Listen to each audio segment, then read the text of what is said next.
권영철 Y뉴스에서 오늘 또 중요한 거 하나 가져오셨네요. 김관진 전 국방장관과 관련된 얘기입니다. 검찰이 두 번째 청구한 구속영장이 기각이 됐죠. 됐습니다.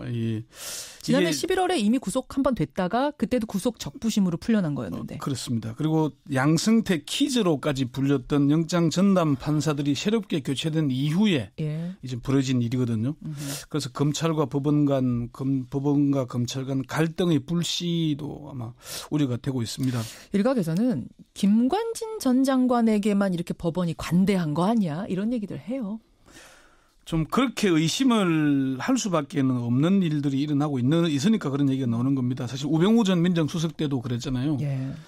김 전 장관이 2012년 대선에서 군 사이버 사령부의 댓글 공작을 진두지휘했다는 것과 2013년과 14년 군 사이버 사령부 댓글 공작을 수사하던 국방부 조사본부에 대선 개입은 절대로 넣으면 안 된다는 수사 가이드라인을 준 혐의를 받고 있습니다. 그리고 청와대 국가안보실장으로 이제 임명된 뒤 이게 아마 세월호 참사 직후입니다. 2014년 7월에 대통령 훈령에 국가안보실장이 국가위기 상황의 종합 컨트롤 타워라는 내용을 무단으로 삭제한 혐의까지 받고 있습니다. 이게 사실 중대한 문제였잖아요. 중요한 거죠.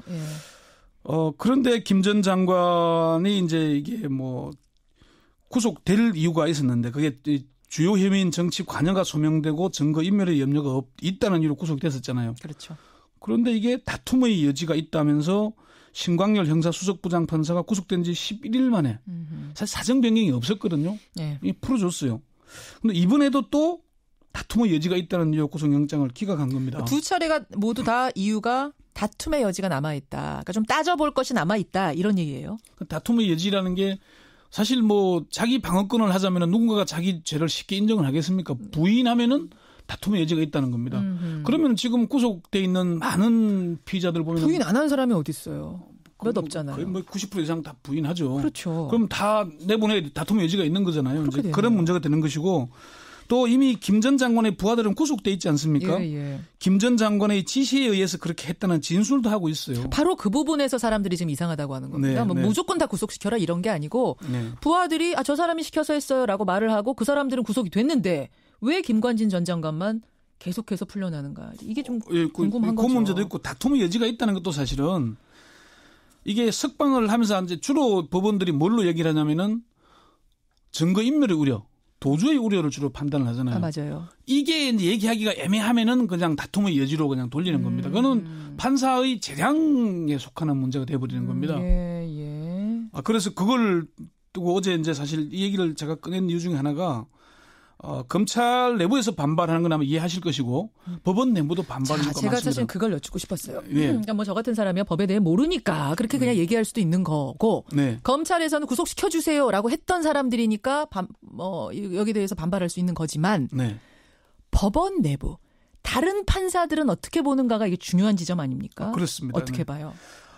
사실 이게 이제 실명을 공개하기 어려운 여러 판사들에게 물어보니까 좀 납득이 잘 안 된다. 그래요. 내가 기록을 안 봐서 자세히는 모르지만은 이해하기 어렵다 이런 반응들이 있었고 실명으로 김동진 서울중앙지법부장 판사가 어제 새벽에 기각된 직후에 페이스북에 이런 글을 올렸습니다.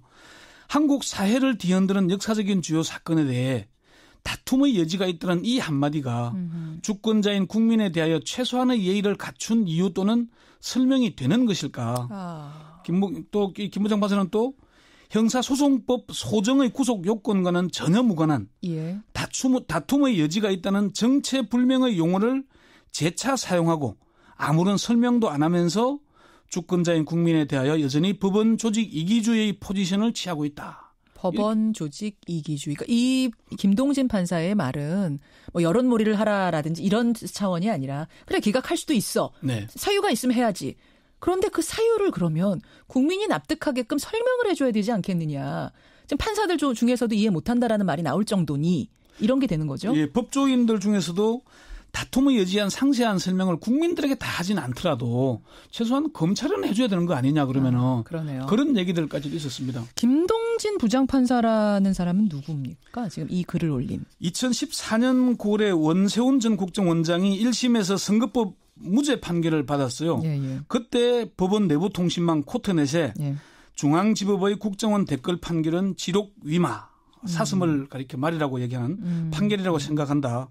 명백한 범죄 사실에 대해 담당 재판부만 선거 개입이 아니다라고 결론을 내렸다. 이걸 언제 올렸다고요? 2014년 9월. 14년. 예, 그래서 아마 정직 2개월 처분도 받았고요. 그래요. 인천지법에서 이번 인사에 따라서 서울중앙지법으로 왔습니다. 예. 자, 그래요. 다시 이야기를 다툼의 여지로 좀 돌아와 보죠. 네. 그럼 다툼의 여지가 있다는 말은 이현령, 비현령이 되는 겁니까? 코에 걸면 코걸이, 귀에 걸면 귀걸입니까? 판사의 재량이니까 그렇게 비춰지는 게 사실입니다. 사실 법원이 김관진 전 장관이라고 특정해서 봐주거나 관대한 결정을 내리지는 않았겠죠. 그렇지만 외부로 드러나는 객관적인 사실이 그런 의심을 하도록 하는 거 아닙니까? 예.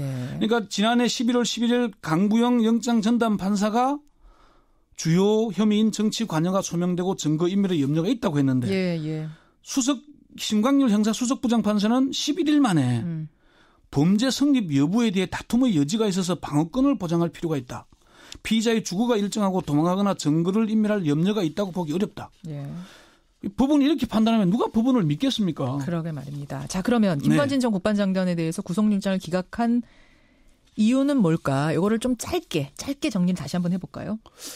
이게 그 첫 번째는 뚜렷한 구속영장 발부 기준이 없기 때문입니다. 없다 보니까 이현령, 비현령 될 수 있다. 그래서 법 쪽에 이제 변호사들 사이에서는 어떤 영장 전담 판사를 만나냐에 따라서 로또 맞았다 이런 얘기가 있을 정도입니다. 기준이 없기 때문에. 저 사람 구속 잘 안 시키는 사람, 저 사람 구속 잘 시키는 사람 이런 게 정해져 있다. 두 번째는 이미 법원에서 구속 적부심으로 풀어줬는데 또 구속하면은 법원이 일관성이 없다는 비판을 받지 않을까 하는 법원 조직 이기주의 나온 얘기가 막 그런 얘기일 것이고요. 그래요? 세 번째는 검찰에 대한 군기잡기 차원이 아닐까 하는 분석입니다. 이거는 말도 안 되는 거 아닙니까? 그러니까 첫 번째는 이제 그 신년희 강남구청장은 발부했잖아요. 두 번째 영장은 기각이 됐는데 이렇게 막 들어오는 대로 다 받아주다 보면은 법원이 무슨 뭐 기계냐는 얘기도 또 비판을 살 수 있지 않겠어요? 야, 이거는 근데 이런 식이라면 이건 말이 안 되죠. 이렇게 이제 뭐 해석을 하는 사람도 있다. 그 얘기죠. 이게 뭐 검찰 고위 관계자 여러 명 접촉을 해보니까 도저히 이해가 안 된다. 기록을 제대로 봤다면 기각할 수 없다. 기각 결정을 존중해야지만 사안의 중대성에 비추어 납득이 안 된다. 이 검찰에 대한 군기잡기 차원이 아닐까라는 분석은 혹시 검찰 쪽에서 많이 나오는 분석 아니에요? 뭐 그런 얘기 그렇게 보는 거죠. 네 번째는 법원의 눈높이와 국민의 눈높이의 차이가 너무 크기 때문 아닐까. 그건 무슨 말씀이십니까? 사실 이게 우병우 전 민정수석 때도 그랬는데 법원은 불구속 재판의 원칙을 고수하려고 합니다. 그렇지만 국민들은 영장이 발부되면 저 사람 중한 범죄를 저질렀구나. 그렇죠. 기각되면은 검찰 수사가 미진했거나 아니면은 좀 사안이 별거 아니구나 이렇게 받아들이는 경향이 있는 겁니다. 맞습니다. 이게 법원이 설득시켜 나가야 되겠지만은 중요한 문제인 것이고요. 그래요. 권영철 전임 기자 정리를 해야 되는데 이거 여쭙습니다. 김관진 전 장관에 대한 수사는 그럼 어떻게 되는 겁니까? 이대로 끝나지는 않을 것으로 보입니다. 검찰은 좀 더 강하게 수사할 의지를 가지고 있고 다시 하겠다. 계속 더 하겠다. 또 다른 혐의가 있고 방산 비리도 있고 여러 가지 많다 그럽니다. 좀 더 지켜봐야 될 것 같습니다. 여기까지 김관진 전 장관은 왜 또 풀려났는가?